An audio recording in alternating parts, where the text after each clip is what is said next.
วันนี้มาดูเรื่องไม้สายกันดีกว่าครับผม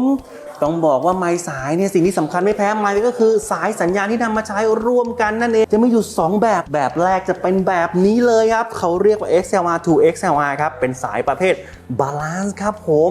อีกแบบนึงเนี่ย XLR to Phone TS นั่นเองครับผมก็ต้องดูอุปกรณ์ที่ท่านจะนำไมค์ไปใช้ด้วยครับว่าเขามี input รองรับแบบไหนบ้างนี่ฮะลองดูบนมิกเซอร์ก็ได้ครับนี่ครับมิกเซอร์ผมรับทั้ง XLR และรับทั้งโฟนนะครับผม